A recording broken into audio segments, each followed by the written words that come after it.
میرے محترم بھائی اور بہنوں، حج آدم علیہ السلام سے شروع ہوا ہے۔ عبادات میں کوئی اجتہاد اور عقل نہیں، جیسے اللہ نے کہا ہے ویسے کرنا ہے۔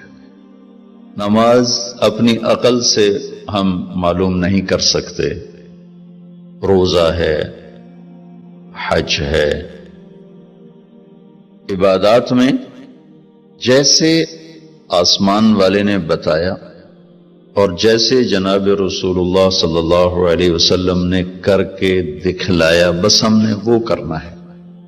باقی چیزوں میں معاملات ہیں، زندگی کی باقی ضروریات ہیں، اس میں زمانے کے لحاظ سے سوچ بچار بھی ہے، تبدیلی بھی ہے، اجتہاد بھی ہے۔ عبادت اسے کہتے ہیں جس میں بس جو اللہ نے کہا، جو اس کے نبی نے فرمایا، کر کے دکھایا، ویسے کرنا ہے۔ ہمارے نبی پاک کا میں تھوڑا سا آپ کو مختصر خاکہ حج کا بتا دیتا ہوں۔ جناب رسول اللہ صلی اللہ تعالی علیہ وسلم نے حج کا جب اعلان فرمایا، یہ 10 ہجری، تو اطراف سے قبائل جمع ہوئے، کوئی 12,000 کا مجمع اکٹھا ہو گیا مدینہ میں۔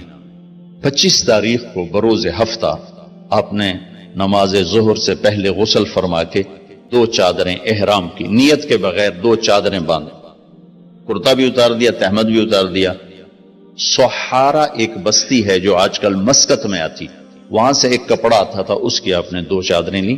پھر آپ نے ظہر کی نماز کے بعد اپنے پورے قافلے کو لیا، ذوالحلیفہ جس کو آج کل ابیار علی کہتے ہیں، یہاں آپ نے آ کر قیام فرمایا، اور عصر، مغرب، عشاء اور فجر اور ظہر 5 نمازیں آپ نے یہاں ادا فرمائیں۔ آپ گزر رہے تھے کہ جبریل ہے کہ یا رسول اللہ، اللہ فرما رہے ہیں یہ پاک وادی ہے، یہاں آپ قیام فرمائیں۔ ایک رات کی قیام کے بعد صبح آپ نے فجر کی نماز کے بعد غسل فرمایا، خوشبو لگائی، اپنے بالوں کو تیل لگایا، پھر شہد لگایا۔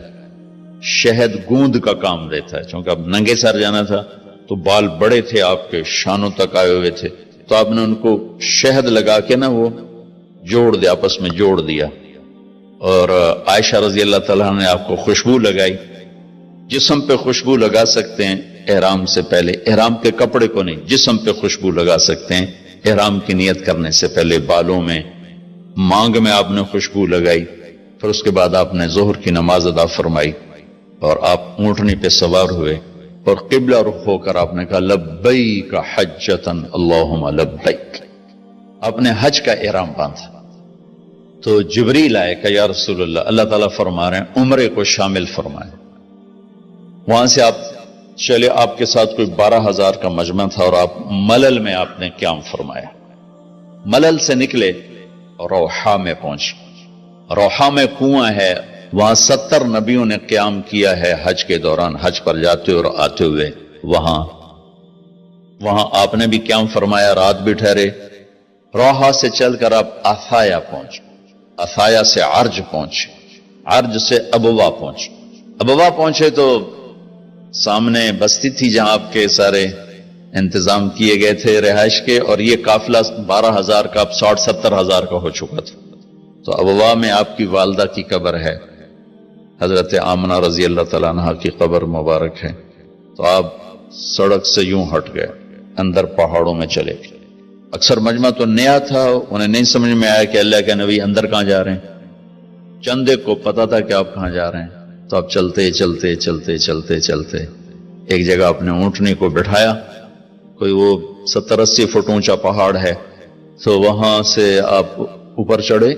یہ اپریل کا مہینہ تھا اور ماں کی قبر کے سرانے تشریف لائے، اور یوں اپنے گھٹنے اٹھائے اور ہاتھ یہاں رکھے اور سر یہاں لیا، یہ پوزیشن بنائی جیسے چھوٹے بچے بناتے، اور پھر جوں سرہانے بیٹھ کے رونا شروع کیا۔ صدمہ تو چند دنوں بعد بھول جاتا، میں اب اپنی ماں کے یاد میں رونا بھی چاہوں تو رونا نہیں آتا، اپنے باپ کی یاد میں رونا بھی چاہوں تو رونا نہیں آتا۔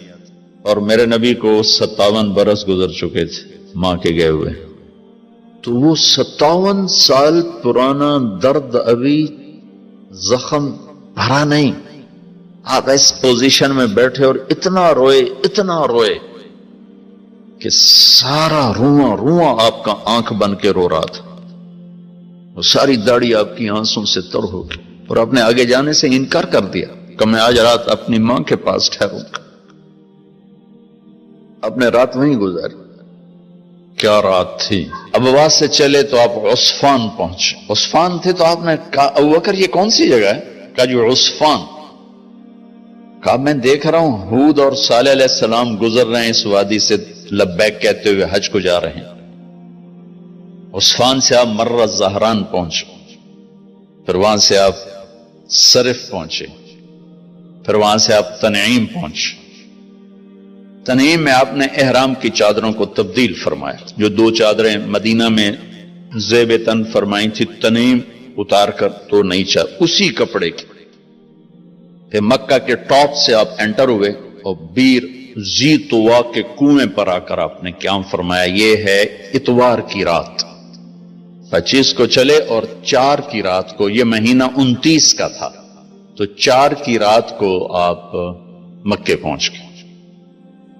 اتوار کو صبح آپ نے غسل کیا، خالی پانی بہایا اور عمرہ کے لیے تشریف لے گئے۔